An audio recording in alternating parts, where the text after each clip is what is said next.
Good morning, everyone. I want to thank everyone for coming here. I want to thank all of our guests and leaders who are standing behind me. We're here today because history, earthquakes, and climate change compel us to protect our city. History. Over 100 years ago, the Embarcadero Seawall was built. And we are fortunate that it has lasted this long because it was built on poor soil at a time when engineers didn't know how to stabilize infrastructure against earthquake risks. Earthquakes. We know with near certainty that the big one will strike us at some point over the next 3 decades. And if it does, we'll see catastrophic flooding along our waterfront. Climate change. Despite climate deniers, we know that the estimates of sea level rise by the end of this next century are anywhere from 4 to 10 feet. We need to fix this seawall. What is it that we're trying to protect?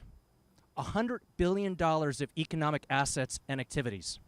Millions of San Franciscans and Californians who live, work, and play along our waterfront. We see 24 million tourists visiting our waterfront every single year. It's imperative that we protect this asset not just for San Francisco, but for the Bay and for our California economy.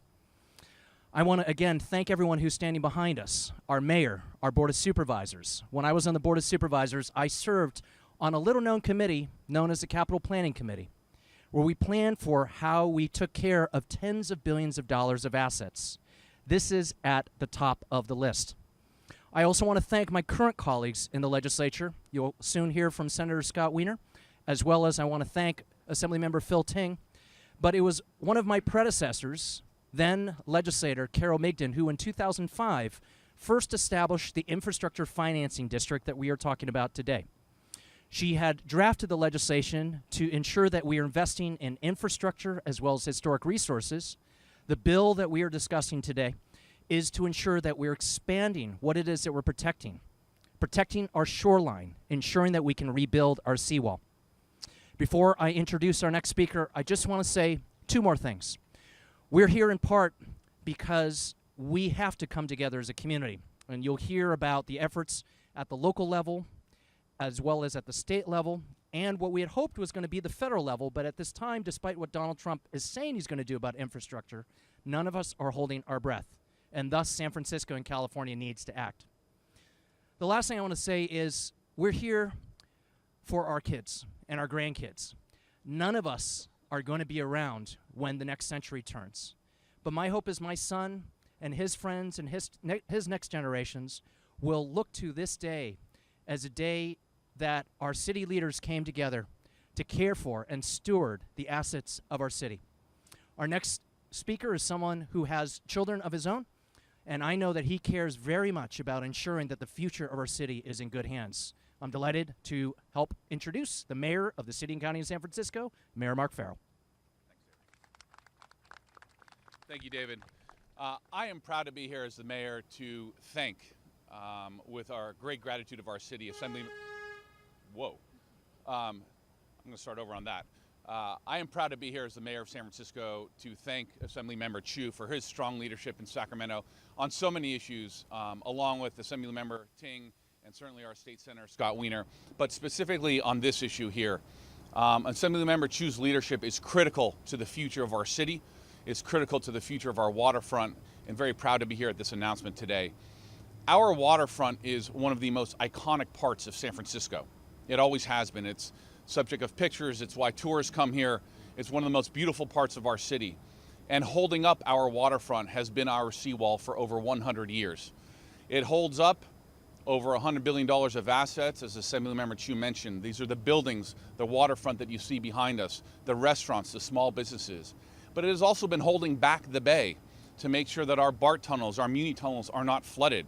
It has been holding back the rising tides of our San Francisco Bay and our ocean to make sure that we can walk along the pedestrian waterfront right in front of us here today. It is so critically important, not only to San Francisco today, but to a future of our city. And we need to do everything that we can as a city to make sure it survives and it is strong for our next generation. This project is not cheap. We have been working together as a city, and I want to really thank Elaine, Forbes, the director of our port, for her leadership, and our entire Port Commission for making sure that we plan for the future. And it is a $5 billion project that we have to plan for. The voters of San Francisco will have a bond on this November's ballot, a multi-$100 million bond going towards this effort. And Assemblyman Chiu's part and his bill is going to play a huge start in kickstarting this project for the city of San Francisco. And let's be clear, this is about planning for the future of our city. It is about infrastructure and is making sure that our city is resilient when the next earthquake hits. As we all know, as Assemblymember Chiu mentioned, the next earthquake will hit. It's not a matter of if, it's a matter of when.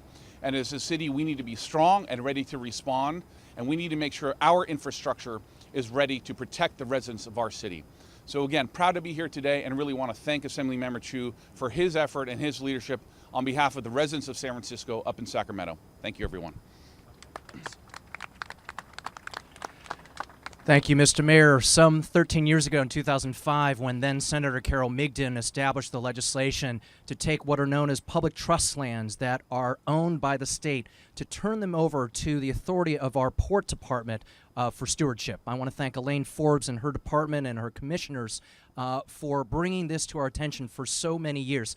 I championed the earthquake safety emergency response bonds. There were 2 of them over the years. Unfortunately, we were not able in those bonds to develop or to create the assets to protect what we have here at the port. And with that, I'd like to bring up Elaine Forbes to tell us her vision of where it is that our seawall infrastructure needs to go. Elaine. Thank you so much, Assemblymember Chiu. I am Elaine Forbes, and I'm representing the Port Commission and Port staff today. We have our Port Commission President, Kimberly Brandon, by my side, and she's been a steward of this waterfront for 20 years now and is a fierce advocate of our Seawall project. And I can say on behalf of the Port Commission and staff, this is a dream come true day for us. It is absolutely remarkable to see the leadership behind me embracing and supporting the need for investment in this waterfront. And as our mayor and Assemblymember have said, this seawall is a workhorse for the city, defining this important water's edge, so much economic activity, the infrastructure, and there's other things too that the seawall does that goes unseen. It's going to be the place of emergency response. We expect people to go out by water in the event of a major earthquake and goods to come in by water, and this Embarcadero has to hold up. We also know that if we are preparing and preventing disaster, we can define the water's edge, and it will be up to 5 times less expensive to do so proactively. So the leadership behind me today represents how we can get this done, how this daunting task of a $5 billion multi-generational effort will come to fruition because the leaders behind me are making this unseen infrastructure a priority. So we start with our first phase, our $500 million phase, laying out the improvements for 20 to 30 years, and then tackling those most critical pieces first. And I want to give a huge thank you to City Administrator Naomi Kelly, who is behind me. She really pole vaulted this project along with Mayor Lee by putting it in the Lifelines Council project list and identifying it as a critical piece of infrastructure for the city. So we're Port staff, Port Commission and I are so excited for this day. We're so thankful for the state leadership, for Assemblymember Chiu, Assemblymember Ting, Senator Wiener, for getting us $250 million for the project. Should this be approved, of course, we will work hard to see it done. And we are just so thankful that the leadership has heard our call and is going to prioritize a safe and vibrant waterfront into the future. Thank you so much. I'm very grateful to my legislative colleagues for supporting this effort, representing San Francisco, our Assembly Budget Chair, Assemblymember Phil Ting, as well as our next speaker, who I'm honored to share representing Eastern San Francisco with, Senator Scott Wiener. Thank you, David, and I want to thank Assemblyman Chiu for his leadership. When we served on the Board of Supervisors together, we all care a lot about infrastructure, but David really took so much leadership on not just the really sexy infrastructure, but on the infrastructure that we depend on, but that people don't see, and the seawall is certainly part of that. I also want to thank the Port. I am really trying to work with and support the Port's effort to move this bond to the ballot. I want to thank Elaine, my neighbor, and the entire Port staff for its leadership on this critical issue.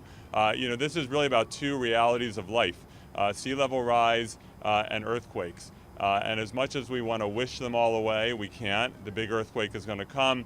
And unless we take radical action today around reducing carbon emissions and fighting climate change, we are going to continue to see sea level rise. And sadly, because of the disaster known as Washington, D.C., there is no bold action happening federally to address climate change, and we're doing what we can aggressively in California, but this is ultimately a national and international problem that we have to solve. So we have to assume we're going to continue to see some significant sea level rise. Our downtown is so at risk of inundation. We're doing what we can in California to reduce carbon emissions. We're doing what we can in the Bay Area, and just a year and a half ago, we passed a regional parcel tax to start restoring the wetlands that were destroyed here in the Bay Area 150 years ago, because that will help us to mitigate sea level rise. But with everything we're doing, we have to have this seawall. It has to be intact. It has to be able to withstand an earthquake. It has to be able to protect us from the bay. We love the bay, but the bay is going to cause us problems when it starts flooding our Muni subway tunnels and our downtown areas. And so we need to get this bill passed. This is just one step. We need the bond. We need this important bill. And we're going to need to do a lot more work to fund this project. And I look forward to collaborating to get it done. Thank you. Thank you, Senator Wiener, for reminding us that we are putting the sexy back into infrastructure. I want to really thank the diversity of our political family and everyone coming together. And I want to invite up our next speaker, someone who succeeded me as president of the San Francisco Board of Supervisors, someone who's been a champion for infrastructure in our city, Supervisor London Breed. Thank you, everyone, for being here today. You know, it's easy to talk to residents of San Francisco about the need for more housing, the need to address challenges with public safety and homelessness and things that we can see. What's harder is trying to help people to understand the significance of the things that we can't see, the infrastructure needs that hold our city together. We know the consequences when we don't do what's necessary to protect our infrastructure. We only look at New Orleans and what happened with the levees and how that devastated that particular city. And so we in San Francisco, we must be proactive. We must take these kinds of bold moves and creative solutions. And I want to thank Assemblymember David Chiu for finding a very creative way to help us pay for it. And I also want to thank the voters in advance, because this fall, we are going to have a ballot measure that is going to help with $350 million to help in this effort.